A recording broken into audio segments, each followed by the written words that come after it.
Bem-vindo, imortais! Vocês conhecem aquela expressão, né? Uma mão lava a outra. Então, me ajudem a ajudar vocês. Como? Se inscrevendo no canal, dando seu like e ativando as notificações para a gente estar sempre trazendo esses vídeos depostados, fuleirais para vocês. Estamos em vivo? Uau! Fiquei surpreso por não ver, dentre as prioridades do governo, o combate à corrupção.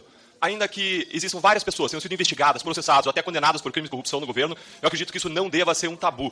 Precisa ser tratado como uma prioridade de Estado, não de governo. Em segundo lugar, prisão em segunda instância é algo essencial para o funcionamento da justiça, porque isso não está dentre as prioridades do governo, a sociedade clama por justiça. Em terceiro lugar, fim do foro privilegiado. A gente jamais vai ter igualdade perante a lei, quanto mais de 57 mil pessoas têm foro privilegiado. Em quarto lugar, competência da justiça eleitoral para investigar e processar a corrupção política. Eu desconheço um caso em que a pessoa foi para a cadeia condenada pela justiça eleitoral. Ela não é uma justiça vocacionada para isso. Não é uma crítica à justiça eleitoral, é sim uma análise de perfil institucional. Nós precisamos acabar com a competência criminal da justiça eleitoral. Em quinto lugar, governança e compliance. O ministro Prates, presidente da Petrobras, ele criticou o sistema de compliance como um estorvo da Lava Jato. Nós temos pessoas que foram condenadas por desvio de verba pública, como o ministro Góes, e estão ocupando cargos de ministérios, pessoas envolvidas em escândalos, ministro do Turismo, ministro de Comunicações, e seguem na chefia dos seus ministérios. Quando? Jamais uma empresa que preza por sua reputação, que preza por boa governança, faria isso. O senhor mesmo, na sua rede social, o senhor criticou o orçamento secreto como o maior escândalo de corrupção da face da Terra. Hoje o governo está implementando orçamento secreto versão 2, por meio da RP2, não mais RP9, mas adotando a mesma prática que o senhor criticou. Indulto. Os decretos de indulto do PT sempre perdoaram 2/3 da pena de ladrões e assassinos. Essa prática vai ser mantida ou vai ser extirpada? Deputado Deltan, o que mudou foi o espetáculo. Nós pusemos fim ao espetáculo e à corrupção do combate à corrupção. Agora, as operações continuam a acontecer todos os dias. Hoje houve operação contra a corrupção. Semana passada houve e outros dias houve. O que nós não queremos e não faremos é violar as garantias legais e constitucionais. Então, respondendo à primeira pergunta de Vossa Excelência, o combate à corrupção continua a ser uma prioridade, obviamente. Nós não fazemos disso bandeira de politicagem, porque nós não precisamos disso. Nós temos um governo com projeto, com propostas, com ideias, e por isso nós respeitamos o devido processo legal. E o senhor pode acompanhar todos os dias nos perfis oficiais, meu, da Polícia Federal, e o senhor vai encontrar muitas operações de combate à corrupção acontecendo naquilo que diz respeito à competência da Polícia Federal. O segundo tema sobre prisão em segunda instância. O senhor deve lembrar que há uma garantia constitucional, que serve também para responder uma outra pergunta do senhor, atinente à chamada presunção de inocência. Eu sei que o senhor tem uma posição contrária à Constituição. Ora, o senhor é deputado, o senhor discorda da Constituição. Se o senhor discorda da Constituição, é claro que o senhor pode fazer uma proposta de emenda à Constituição. E certamente o senhor não imagina que o ministro da Justiça vai passar por cima da Constituição e revogar uma decisão do Supremo Tribunal Federal. Então, realmente, não é um tema que esteja atinente ao Ministério da Justiça, e sim ao próprio Congresso Nacional, que, se entender por 3/5 que as pessoas podem ser presas sem o trânsito em julgado, que assim vote a emenda e assim, com isto, nós tenhamos isso que o senhor defende. Mas não é a posição do Supremo e nem é a posição da Constituição. Do mesmo modo, em relação a foro privilegiado. O senhor, como deputado federal, tem foro prerrogativa de função. Todos aqui têm. E é claro que isso está na Constituição. No caso de Vossa Excelência, no artigo 102 da Constituição. Então, não é um tema também que nós possamos, no Ministério da Justiça, mudar a Constituição. Quem muda a Constituição é o Congresso.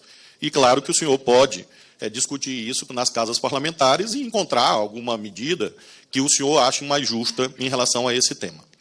A quarta pergunta sobre a justiça eleitoral. Deputado, eu quero me solidarizar com a justiça eleitoral brasileira. É uma justiça que tem, como o senhor sabe, 91 anos. É uma justiça que prestou já relevantes serviços ao país.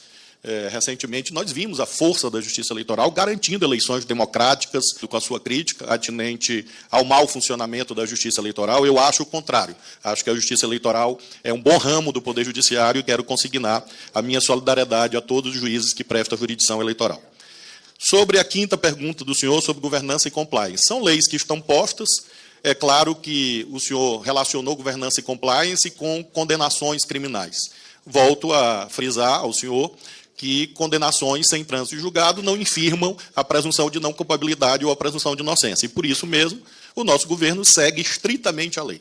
Isso eu afirmo ao senhor, que todas as pessoas investidas em cargos públicos o foram com preenchimento das condições legais, inclusive outros colegas de governo que foram indevidamente mencionados por Vossa Excelência. Sexto, sobre orçamento secreto. Esse é um tema também do parlamento. Nós tivemos uma votação no Supremo, houve uma votação no Congresso, e eu desconheço, nesse momento, a existência de orçamento secreto. Eu acho que é um tema que o senhor deve apresentar à Comissão Mista de Orçamento, lembrando que o Ministério da Justiça e Segurança Pública não é responsável pela gestão orçamentária do país. Mas se o senhor acha que tem orçamento secreto, eu sugiro ao senhor que vá ao plenário, a esta comissão ou à Comissão Mista de Orçamento, e apresente os requerimentos que o senhor achar cabíveis. Sobre decretos de indulto, nós não cuidamos ainda de nenhum decreto de indulto nesse governo. Nós temos uma recomposição do CNPCP, o Conselho Nacional de Política Criminal e Penitenciária, e nós vamos ter o máximo cuidado. Por exemplo, o governo passado editou um decreto de indulto para uma pessoa. Nós temos uma demanda no Supremo, inclusive ex-integrantes dessa casa. Nós temos um debate no Supremo sobre se pode haver indulto com desvio de finalidade. Nós consideramos que não.